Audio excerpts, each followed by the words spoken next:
Wild. Once I asked Bob why he didn't want a home. Humans, I'd noticed, seemed to be irrationally fond of dogs, and I could see why a puppy would be easier to cuddle with than, say, a gorilla. Everywhere is my home, Bob answered. I am a wild beast, my friend, untamed and undaunted. I told Bob he could work in the shows like Snickers, the poodle who rides on Stella. Bob said Snickers sleeps on a pink pillow in Mac's office. He said she eats foul-smelling meat from a can. He made a face. His lips curled, revealing tiny needles of teeth. Poodles, he said, are parasites. Picasso. Mac gives me a fresh crayon, a yellow one, and 10 pieces of paper. Time to earn your keep, Picasso, he mutters. I wonder who this Picasso is. Does he have a tire swing like me? Does he ever eat his crayons? I know I have lost my magic, so I try my very best. I clutch the crayon and think. I scan my domain. What is yellow? A banana. I draw a banana. The paper tears, but only a little. I lean back, and Mac picks up the drawing. Another day, another scribble, he says. 1 down, 9 to go. What else is yellow? I wonder, scanning my domain. I draw another banana, and then I draw 8 more.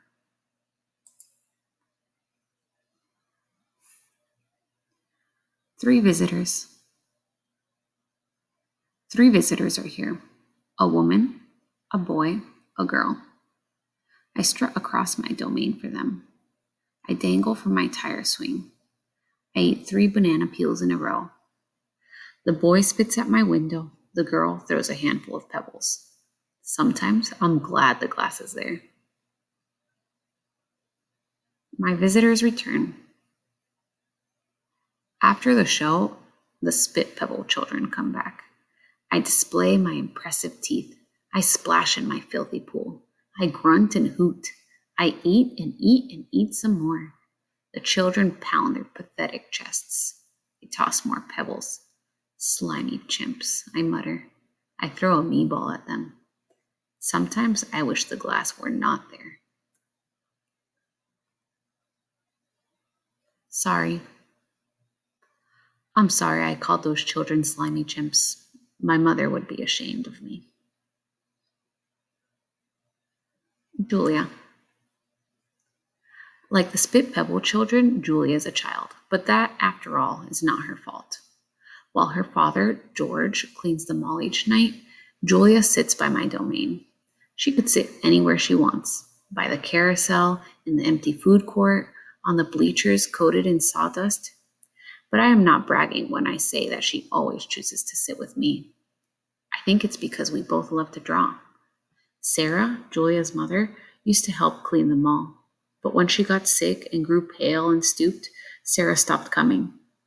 Every night, Julia offers to help George, and every night he says firmly, Homework, Julia. The floors will just get dirty again. Homework, I have discovered, involves a sharp pencil and thick books and long sighs. I enjoy chewing pencils. I am sure I would excel at homework. Sometimes Julia dozes off, and sometimes she reads her books, but mostly she draws pictures and talks about her day.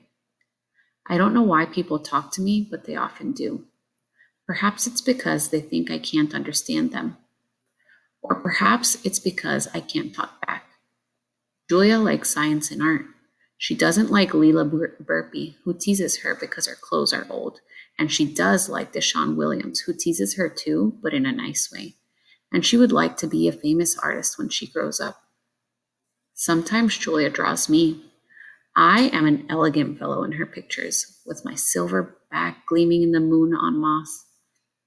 I never look angry the way I do on the fading billboard by the highway. I always look a bit sad, though. Drawing Bob. I love Julia's pictures of Bob. She draws him flying across the page, a blur of feet and fur. She draws him motionless, peeking out from behind a trash can or the soft hill of my belly. Sometimes in her drawings, Julia gives Bob wings or a lion's mane. Once she gave him a tortoise shell, but the best thing she ever gave him wasn't a drawing. Julia gave Bob his name. For a long time, no one knew what to call Bob. Now and then, a mall worker would try to approach him with a tidbit. Here, doggy, they'd call, holding out a french fry. Come on, Pooch, they'd say. How about a little piece of sandwich? But he would always vanish into the shadows before anyone could get too close. One afternoon, Julia decided to draw the little dog curled up in the corner of my domain. First, she watched him for a long time, chewing on her thumbnail. I could tell she was looking at him the way an artist looks at the world when she's trying to understand it. Finally, she grabbed her pencil and set to work. When she was finished, she held up the page. There he was, the tiny, big-eared dog. He was smart and cunning, but his gaze was wistful. Under the picture were 3 bold, confident marks circled in black. I was pretty certain it was a word, even though I couldn't read it. Julia's father peered over her shoulder. That's him exactly, he said, nodding. He pointed to the circled marks. I didn't realize that his name was Bob, he said. Me either, said Julia. She smiled. I had to draw him first. Bob and Julia. Bob will not let humans touch him. He says their scent upsets his digestion. But every now and then I see him sitting at Julia's feet. Her fingers move gently, just behind his right ear.